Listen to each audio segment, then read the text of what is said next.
¿Qué tal amigos? ¿Cómo se encuentran? Sean una vez más bienvenidos. En este episodio hablaremos acerca de un tema bastante interesante y es acerca del diezmo y los impuestos. Estos cómo surgen en la historia y cómo a través de esta los hemos normalizado. Ya sabes, no se te olvide suscribirte, darle un like y compartir. Esto es de cómo las instituciones religiosas lograron monetizar el paso al paraíso, ya que desde tiempos muy remotos las religiones han utilizado esta clase de impuestos espirituales como lo es el diezmo para poder sostener así su poder, prometiendo a cambio la salvación o la protección divina.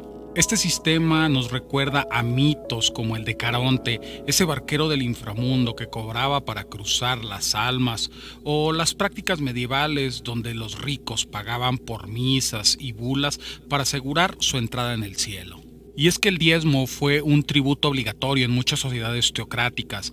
Por ejemplo, en el antiguo Egipto, los templos cobraban impuestos en cosechas y en bienes para mantener el favor de los dioses. En Judá, la ley mosaica, el diezmo era obligatorio, según Levítico 27:30, para poder así sostener a los sacerdotes, como lo es en la actualidad. También en la Europa medieval, la Iglesia Católica exigía el diezmo bajo la amenaza de excomunión o la condenación eterna. Pero aquí surge la pregunta, ¿el diezmo era un peaje al cielo como Caronte?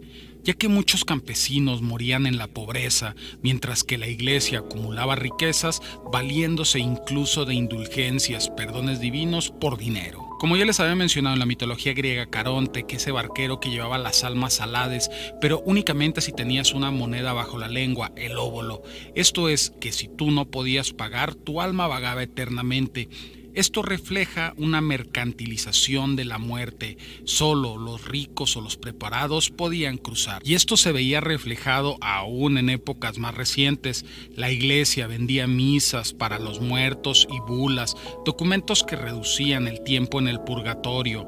Los nobles y los reyes pagaban por seguros espirituales, igual que en el mito de Caronte. Por ejemplo, en el antiguo Egipto también la salvación únicamente estaba destinada para los ricos o para aquellos que podían comprar magias de sacerdotes o libros de encantamientos como el libro de los muertos para sus seres queridos, ya que estos compraban papiros con hechizos para engañar a los dioses en el juicio de Osiris.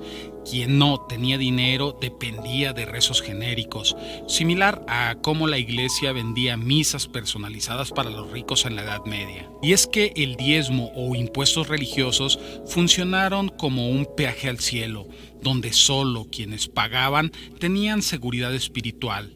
Caronte y el óbolo son el reflejo mitológico de cómo el dinero siempre ha estado ligado al más allá. La iglesia medieval fue la cual comercializó esta salvación de gran modo, igual que los egipcios con sus hechizos o los griegos con sus monedas para el inframundo. Y es que la iglesia fue un sistema de control económico disfrazado de fe. Pero para que pudiera servir este sistema se tuvo que inventar otra herramienta para el control, como lo es el infierno, ya que las religiones usaron el miedo para dominar a las masas.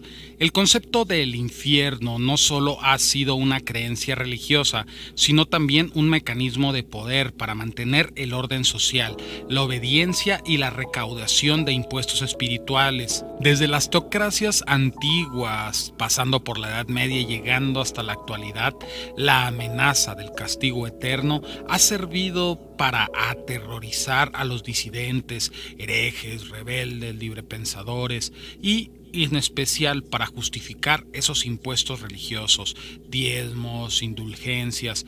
Esto da como resultado controlar un poco el comportamiento, tanto la sexualidad, la política y la moral. Pero es que el infierno nació de la mitología. Por ejemplo, los egipcios, el inframundo o Duat tenía demonios que devoraban los corazones impuros en el juicio de Osiris. Los griegos tenían el Tártaro, que era un abismo de tormentos para los pecadores, como lo eran Sísifo y Téntalo. En Mesopotamia, la tierra sin retorno era un lugar oscuro, pero no un infierno moralizante como el cristiano. Aquí el infierno aún no toma ese papel de sistema de control masivo, sino un destino según las acciones de la vida de cada persona. Pero llegó ese sistema revolucionario, el judeocristianismo, un cambio clave. Por ejemplo, en el Antiguo Testamento, el Sheol era un lugar sombrío para todos sin fuego eterno. En el Nuevo Testamento, Jesús menciona a Gehenna, un basurero ardiente de Jerusalén, una metáfora del castigo. Marcos 9:43. Por ejemplo, en el Apocalipsis, Satanás, el lago de fuego y el infierno como una tortura eterna se consolidan.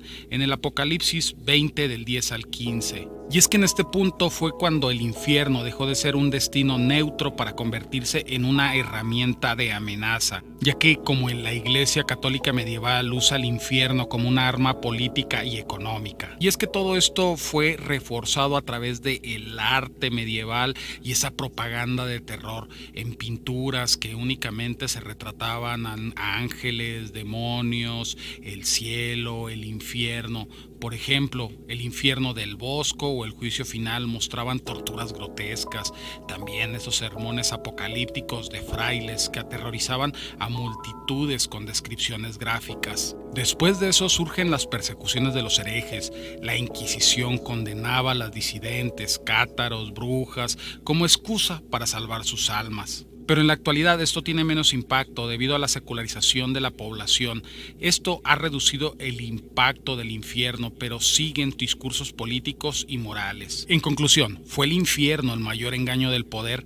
Sí, en sociedades teocráticas el infierno fue tan efectivo como un ejército, ya que éste recaudaba dinero a través de los diezmos e indulgencias, silenciaba rebeldes como herejes o científicos y mantenía jerarquías, obedece o arderás. Y aunque hoy en día es menos creíble, su legado persiste en micromecanismos de culpa y miedo. Bien amigos, hasta aquí este pequeño informe. Ya saben que si ustedes quieren agregar algo, no deben dejarlo escrito abajo en la caja de comentarios. También en esa parte encontrarán mis redes sociales donde pueden encontrar mucha información de este tipo. Pero si han llegado hasta el punto de este video, no me resta más que agradecerles y desearles un excelente día.